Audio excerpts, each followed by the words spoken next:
Okay, we're slowly hooking things back in now. So power comes in from the battery box to that terminal. The red and the black come up to pick up a couple things up here. Mostly that screw terminal is coming, anything that's coming off of the switch box or the stereo. Hello and welcome to, Carlin's Worlds. Yeah, that should work. I'm a wanderer, a tinkerer, sometimes a nomad, a military veteran. I do things differently. There will be tinkering. I have a motorcycle, a truck, and a school bus. I live off-grid, so there will be some solar, batteries, inverters, and maybe even some wind. It blows. And that's all I can fit into about 30 seconds. Oh, and please, if you like any of this, it would be really awesome if you could subscribe and click that notify bell. Drop a comment if you have any questions or ideas. Share, like, comment, subscribe, notify. Oh, and Patreon if you're really an awesome kind of person. Cool. On with the show already. Just want to get a couple in progress shots. Ah! Okay. Things are actually going well though. The wire that used to go, the power wire, that's it right there. That's the one that comes from the battery box outside through the floor. It's long enough to reach where I want to go, which is good. This one here is just speaker wires. Also the switch from that I used to turn on the inverter outside, that wire is long enough. So that's a huge bonus there. I don't have to mess with those. So this desk is now gone. It's actually right there. So I pushed the chair out of the way for now. I've been gutting wires here. This is speaker wire. Basically that's it. All of my switches that were underneath and on top are now out of the way. And I just tucked a couple wires up here for now, and then I'll figure out which ones I even want to use. There's one that glows over the kind of kitchen area. I'd like to use that again, but I can wire that into another circuit if I need to. Or something. We'll figure it out. But yeah, it's, we're making progress. I did disconnect from the battery bank outside, so I don't have any power on any of the DC circuits in here. I can still run AC if I need to, as far as, you know, I could, although at the moment I have to walk outside to turn on the inverter. Not a big deal, but all of my normal house current is working still. Good. All right, moving on. I just wanted to get kind of a in progress shot. This stack, it's actually kind of double-sided sticky tape. The radio is mounted to the switch box, so when I mount the switch box, the radio will just be there. I think I'll put it right here. Clear a spot there. I'm going to go out to the truck and get some tools, and then I can take off that bracket, which is from probably their two-way radio system. All of these wires, I'm going to try to make them go away. I suspect I'm going to have to take this whole front piece can come off in one piece behind all of this other stuff. And there's a lot of wires that pull through there. So I'm looking at that. Can I reach up in there and yank all these out somewhere easily without ripping everything completely apart? Hopefully. I'm taking the fan off. That's actually what I'm working on right now. And I decided I'm going to go out and grab some tools, make it faster. Then the next part, everything that's on this shelf will go away. I'm going to grab, I've got some more of these white plastic shelves here that I'm going to bring a few in and just set them where this chair is right now. And then everything that's here will go onto the shelves temporarily. Take the shelf down and eliminate it for now. This shelf will never get put back where it is. In the way that it is. What I'm hoping to do further on down the line, I'm going to make a nice kind of like an RV looking little row of cabinets up there, but I'm not exactly sure how or where it's going to be yet, so I'm just going to leave that not there for now. And then from the seat there all the way back to the dryer is going to be basically empty workable space. Now I'm still going to have little piles of stuff in here in the meantime, but my goal is to be able to get to the windows as I need them But the other part of the process right now is, like you see with the insulation here, right? So this piece comes off, and so I needed to get the shelf down to get that piece off, and that piece goes all the way to the front. Once that's down, I'm never going to put it back on. At least I sure hope I don't have to. I'll probably get something like fabric, maybe some snaps or Velcro, and just cover this with a piece of fabric, because eventually I'll want to get back in there, and that piece is kind of springy and bent, and it's a real pain to get it back in place, and so I'm hoping to just eliminate it. Just because I'm the kind of person who would get in there and want to mess with wires again. Anybody else would be like, oh, I'll never go in there. So this wire is the one that goes back to the back, where the water pump, and there's a light switch back right up here. That's going to end up being too short now, because I moved the other end of where that connected to the front. But what I'll probably end up doing, I've got a few of these screw terminals. I'll probably put one of those in place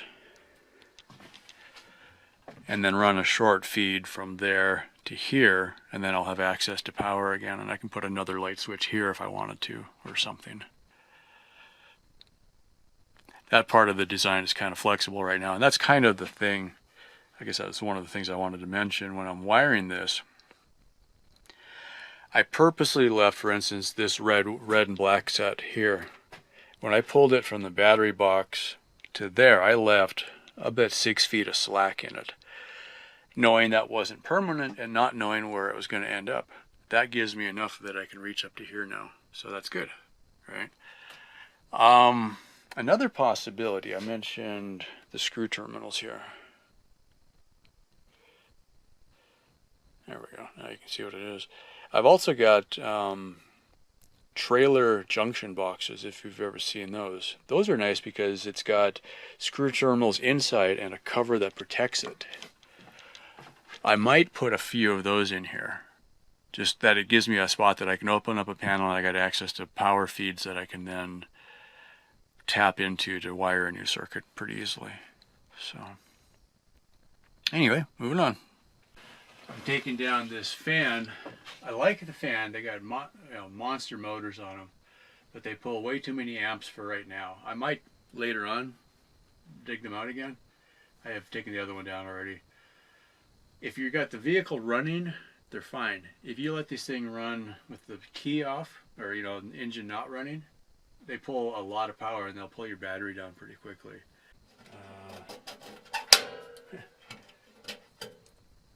Magnets stuck everywhere in here. Cool. All right. So I'm taking out, so these are interlocked, and I need to really take them off from the back to the front, because this one is underneath this one. But I'm hoping to get to the wire that's on this fan and pull it out. If not, I'll just cut it off, but try to leave them as long as you can for later.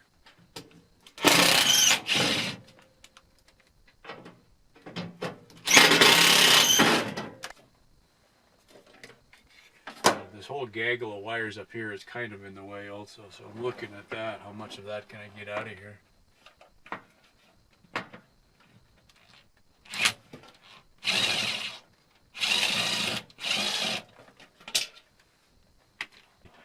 I bought a few of the same kinds of tools. So I've got one, I got the Phillips screwdriver on one. I've got the core, or the 3/8 drive socket adapter. These are 5/16, so make it easy on ourselves here.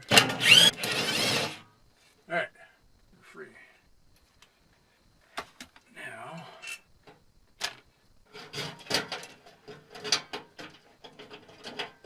oh nice. There's a splicer right there. Pull as much of that out as you can.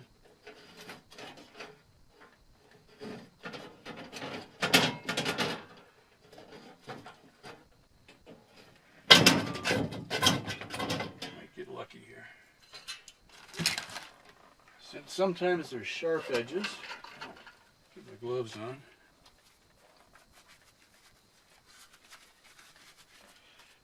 way you can just yank on it and not worry about dying right away.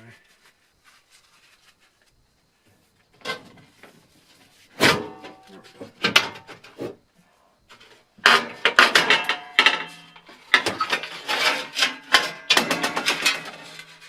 Cool.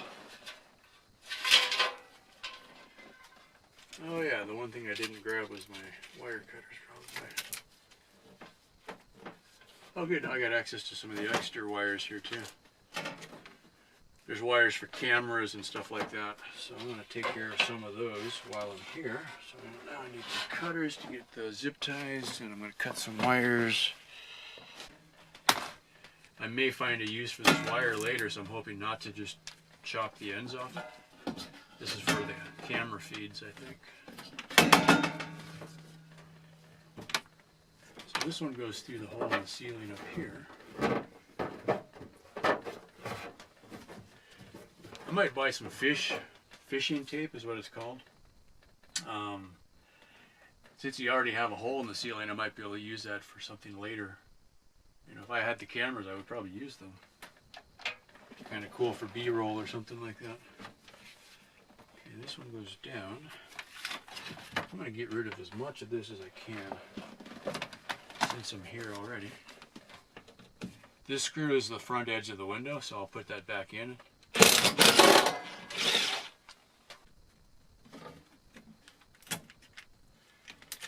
Get this opened up now, and then I'll be able to tap into it.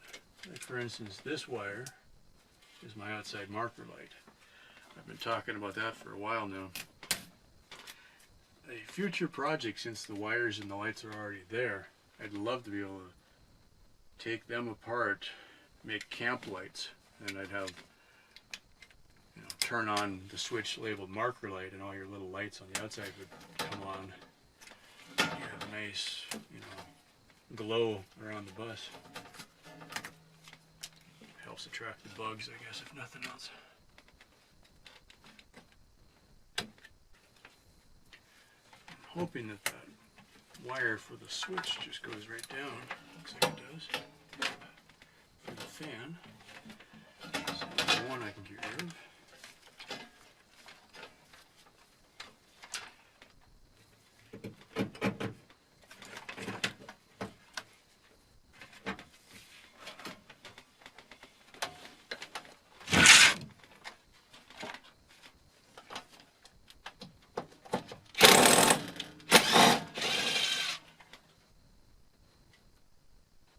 Short little screw.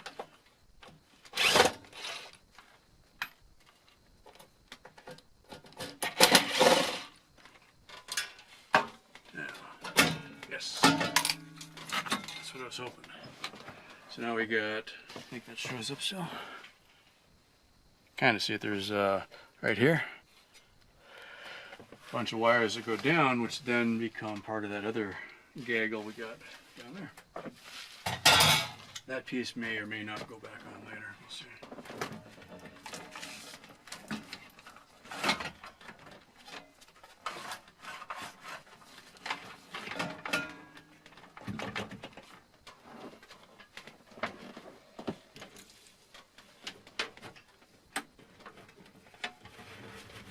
Feed these through one at a time.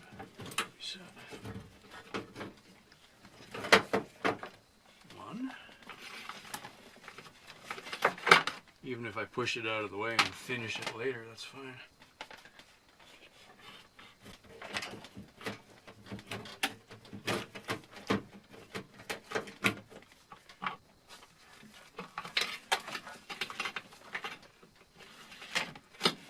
I guess, you know, it's worth looking at some of this stuff. How did they build it in the first place?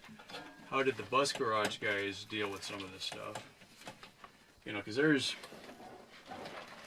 I've been saying this for a while. If you're not going to need a lot of what is in here, but one, you could maybe repurpose some of it. So maybe I don't need that wire for what it was intended for, but maybe I could use it for something else. Okay, great. Cut the end off it, terminate it somewhere else. If I know I got a wire that goes from the front to the back, now I can use it for something else. So by just taking a little bit of time to kind of explore what this is set up, how it's set up, maybe there's something here I can use. Also, if you wanted to run new wires, take advantage of how they already ran the old ones. Okay, now you can say, all right, let me just pull my bundle through there. Let's say, for instance, you're going to set this thing up so you could have satellite TV. All right, you could pull your antenna cable through the same channel. Would be an example. And then if you're going to be pulling into an RV park, set yourself up with a little antenna lead that you could plug into their cable service there. All right. So take advantage of the fact that it's already there. You know, don't look at it as, oh, it's just in your way. Maybe you could use it for something else.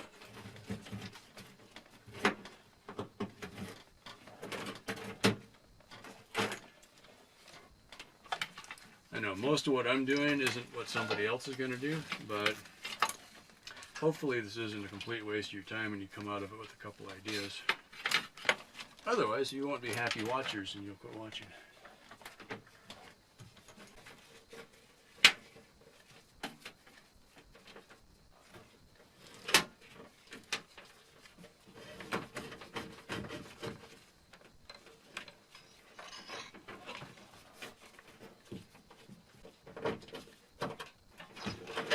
Yay, success! That's a whole wire you can use for something else, and this one's got a good connector on it. That's a common connector, so that'll get used. This one goes to an antenna, I think. I'm just going to push it back inside because I never use it. It's just in the way. So get rid of that.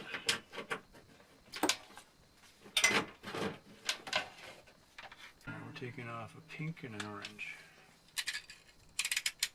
I'm going to undo the tape, or cut the tape, and then later on, if I feel like it, I could clean it up again.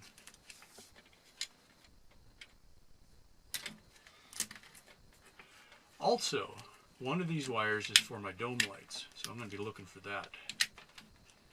Because I bought some LED bulbs, so I can power my dome lights, which I have not used the domes on this bus since I bought it.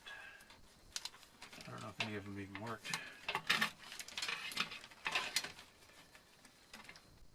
If I see a system I want, I'll pull it over to my system, but I'm not planning to energize the brake lights and the headlights and all that kind of stuff. Okay, this one I am going to keep just because it's got the ID panel on it. I'm not going to put it on. Well, I might put it back on just because it's got that. It's kind of cool. So maybe I'll save that, but I'll take the rest of these off and then I can put this on easier. But the way these things go on, the top has got kind of a U bracket that you jam up in there, and then you got to push this thing up high enough to get your screws in. It's a giant pain in the butt. This is a possibility for later. This window comes out fairly easily, so I could remove it, build a new window, stick it in. One example of why I'd want to do this, a couple people have posted comments about why do I want to take the windows out, or why am I doing it this way. I haven't figured out a convenient, simple way to put screens on the windows, is a big one. So by replacing the window with something I can put a screen in easier, that's going to help me out a lot. And the windows are all worn out. They don't close right. The air leaks through them. They're just annoying. So I don't feel like I have any great loss by getting rid of them, is kind of the thing. Okay, here's my fan and its wire. And we're done. For now, convenient spot down on the floor, good enough. This channel I'm going to leave off so I have easier access to those wires, but I'm going to put these ones back in. Oh, I see, it was painted. I was like, what? I got a green wire with a black, looks like, stripe on it. That then becomes yellow, but that matches the school bus yellow, so this wire was probably pulled through the hole and then painted over accidentally. And then the marker light is just a single wire. So it's relying on the ground of the bus, which is it's good or bad, depending how you look at it, I guess. Everything pretty much is wired single wire. So instead of running, like, you know, for an electrical circuit, you need a positive and a negative. So you could, you know, if you had a flashlight battery, you'd run two wires, one from each end of the battery, they'd hit the light bulb and it would turn on. You could add a switch to it and make it work better. But if you just had 2 wires and a battery and a light, you can make a circuit. Because vehicles are made out of metal, it's cheaper, rather than running a black ground wire all the way back to the battery from every device. The device itself is connected metal to metal to the car body or the bus or whatever you're talking about, and then it uses the metal of the body as the ground. So the entire metal body is ground, and so everything is connected to ground. Your battery is connected directly to ground, and it's actually usually multiple places. It'll be hooked to the engine block, to the frame, and then to the somewhere on the bodywork. And then as long as all of the bodywork is in contact with each other, all your lights work. It's great. The problem is, like for instance on the motorhome I used to have, I would say 80% of the lights on that thing didn't work. And it was all because they had done single wire wiring. Every light was connected to the bodywork. Well, on the motorhome, the bodywork is aluminum siding, which is a good conductor. The problem is, over time, the thing chafes. It rubs, all of the little pieces grind against each other, and that creates little tiny particles of aluminum, which then oxidize very quickly. Aluminum oxide is a very poor conductor of electricity. So the end result is almost none of the lights worked because they didn't run a ground wire to each light, and none of the body panels had good enough contact with the panel next to them to finish the circuit, and so your light didn't work. So I tend to like to run a proper ground wire. Now that costs me twice as much money, but that eliminates that problem. So just something to think about if you're looking at your motorhome or something and you got a lot of stuff that's not working, but the bulb itself seems good. That's probably why. The biggest thing I wanted to deal with up here was cleaning up this gaggle, because the next thing is going to be to mount my radio and my switches up here somewhere. And so that all my wire will come to here. So I wanted to have that area clear. All right, not even noon yet. And I've pulled all of the electrics that were back here. This is the old workstation where the chair was, and the old desk. I think we'll sit down for the proper view here. So from my point of view, that's pretty close to what I see. It would be kind of cool to angle it this way. Maybe I'll look at that later, but for now, I'm using my existing hardware. That's what came with the switch. I reused some of the hardware that they use for mounting some of the other stuff, so that's all good. This is nice and solid. This wiggles a little bit. This is actually, the radio is held to the switch box with double-sided sticky tape. That's been there for about 4 years now. It seems to be working well enough. Since we're not driving, I'm not worried about that falling off. Pretty solid. I've got the leads coming out of the switch are terminated on that screw terminal, and then this is another screw terminal that'll have just positive and negative on it. So I'm going to take the wire that comes from the battery box and connect it to that, and then from there I can branch it off. So for one thing, that'll be a good grounding point. Alright, and it's up out of the way, so I shouldn't have to worry about dropping something on that. That was always an issue because that used to be flat on the shelf behind me.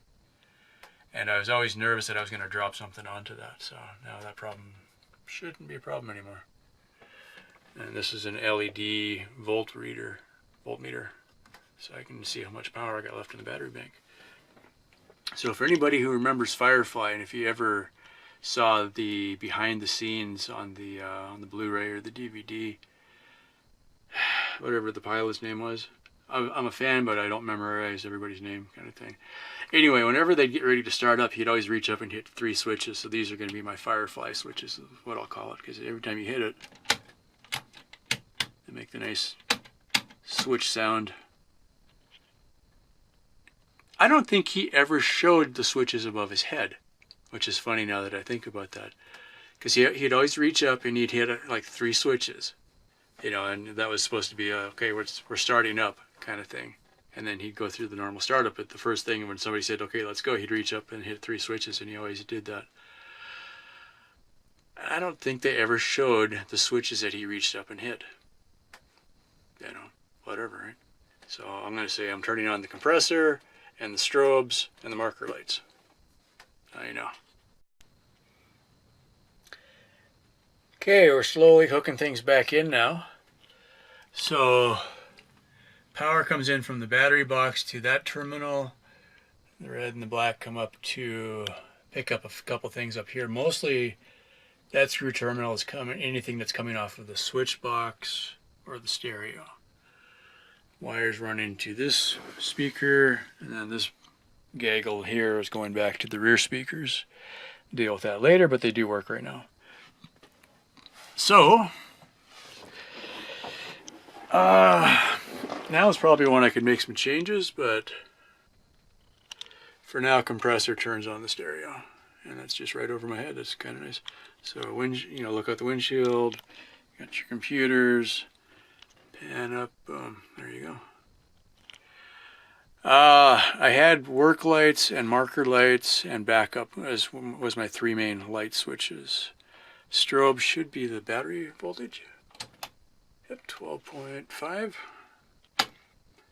Crane, I was running a switch that went to the heater for my blower, so that'll work. It's a start. So far no smoke, that's a good day. Also, I've got, these are 12-volt chargers for, I'm going to hook up the phone charger up here again. And they're just running right off of that. Nice. Alright, it's a bit after 3. I haven't been working very fast, but we're making progress. So this is where the desk used to be. The main where I was sitting all the time. That's the 3D printer. I brought in a couple little white shelves just to put all the stuff that was on here onto that, and also there's stuff on the bed still, so that'll get moved back over to here. Net effect, I haven't gained anything by doing that. Alright, but there isn't really very much stuff here, and both of the chairs are up there now. So that let me free up, clear the top of the shelf.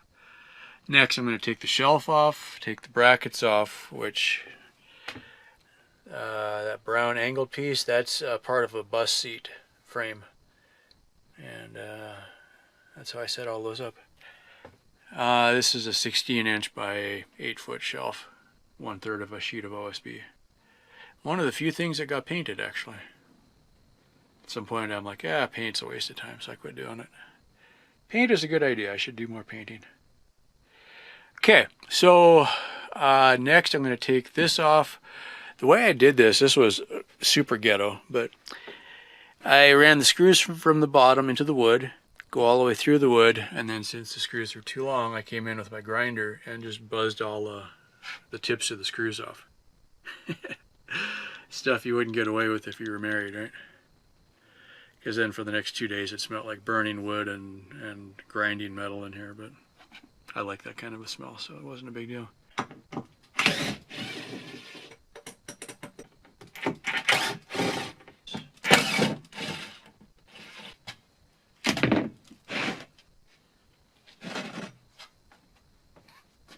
many things can I whack into here?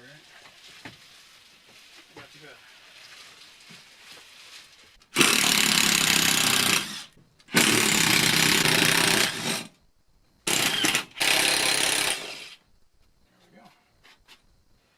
This was, I think, one of the first projects I did.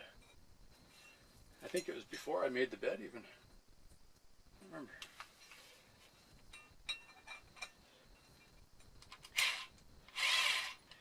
Thinking back on it, it was one of the cheapest things I could have done that made my life better. You know, these parts were free, just took a little time. And the shelves, I made 3 shelves out of 1 sheet of OSB, so, you know, $10 or $12, so $4 a shelf, right? That seemed like it made a lot of sense.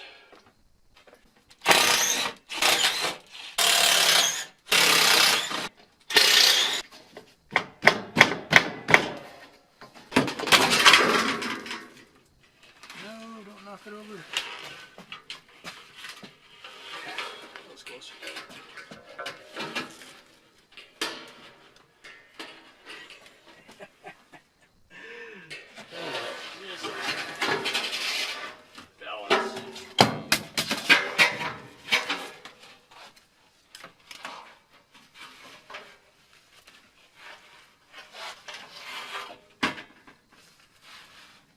never fails. If you leave something in the way, you will hit it.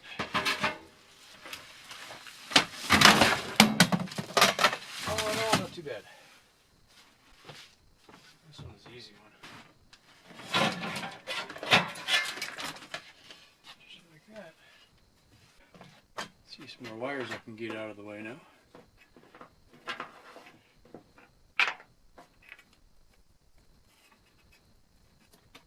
Nice.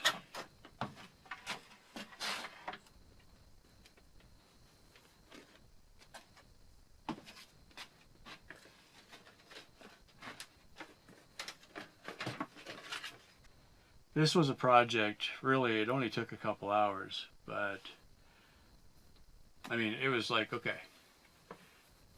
Oh, there is one last thing I need to do. I need to connect the wire from the front to the harness that goes to the back where the water pump is.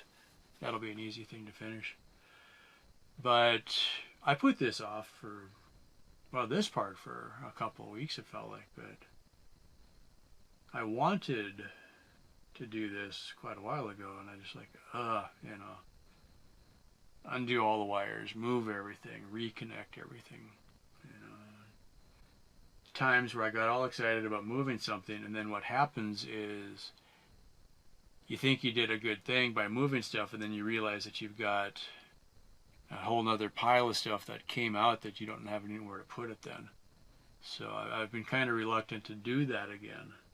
So, and the other, I was putting this off because I wanted to build the shop first.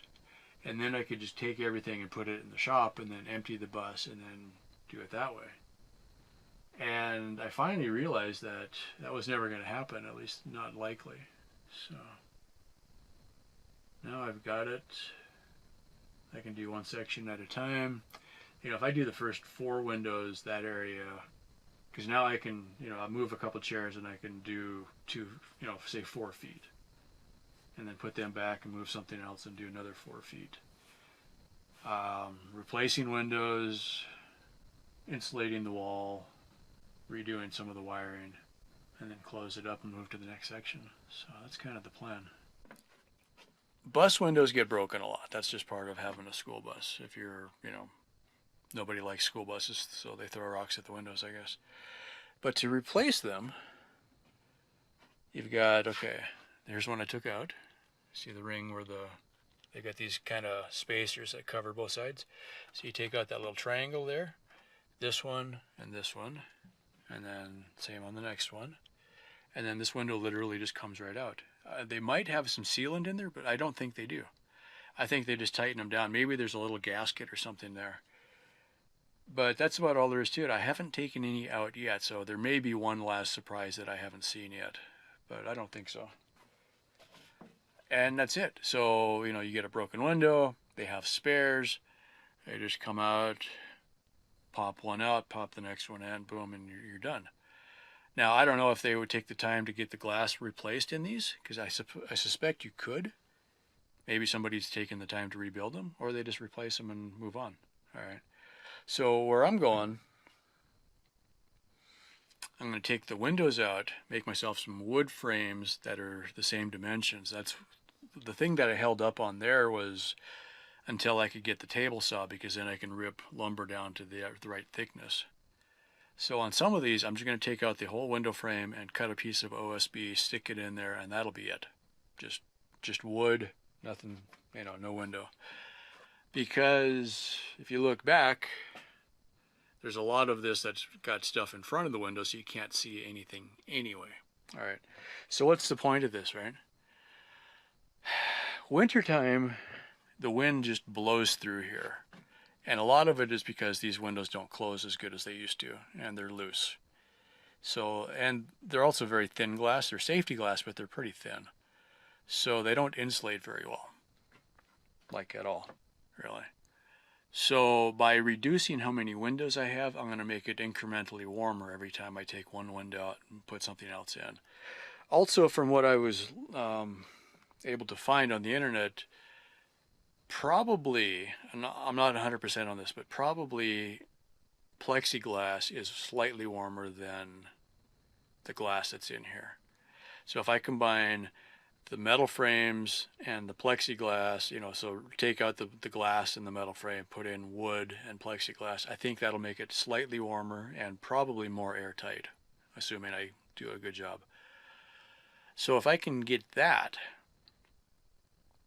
it'll be better. All right.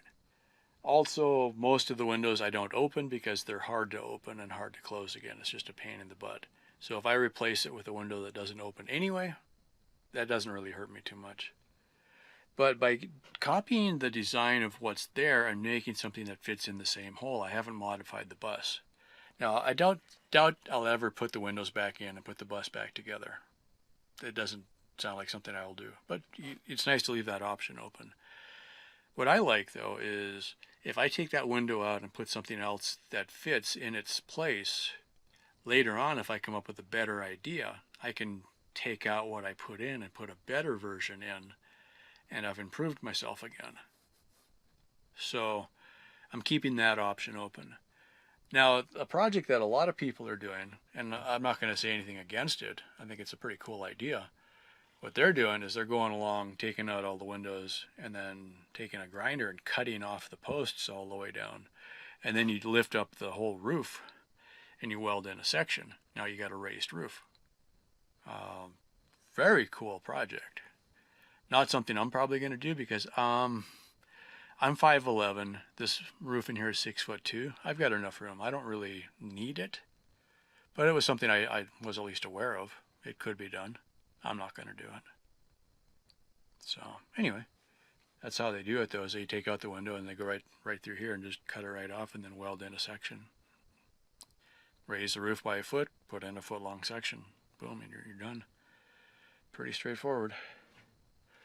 So that be that. Yeah, I'm amazed how little insulation is here because all those gaps. That piece just fell down, but there is some up in here still. You can see it. But they didn't insulate it very well. If I was in exceptionally cold climate, I would probably take the time to rip that out and put something better. Although fiberglass itself is good, it's just that they left such big gaps, right? So I'm not going to mess with it, though. It's not worth my trouble. I had thought about possibly taking some of my foil over bubble wrap and pulling it in there, but I think the fiberglass is probably still better. Now, one last thing that I can do is I can take advantage of the fact that this is a hollow ceiling and I can pull wires through it. So for instance, these lights here, that's the dome lights I'm talking about. I'm going to swap these out for LEDs and go into the existing wires. So when I get up to here, I'll figure out which one that is. So it looks like the gray one. I'll come all the way up to where the gray one goes. Remove it from probably down there where the original switch was, pull it up to my set of switches right up there, and then with one button I can turn on all my dome lights. Now what's cool about this now, if I'm at the front door, nighttime, come home with a bunch of groceries, get in, take 2 steps, reach over, hit the dome light switch, boom, now I've got lights all the way back. That part's an improvement because this switch used to be halfway back the bus, Well, that's about it. Thank you so much for watching. Yeah, that should work. Cool. I do things differently. Oh, and please, if you like any of this, it would be really awesome if you could subscribe and click that notify bell. Drop a comment if you have any questions or ideas. Share, like, comment, subscribe, notify. Oh, and Patreon if you're really an awesome kind of person. Thank you so much for watching.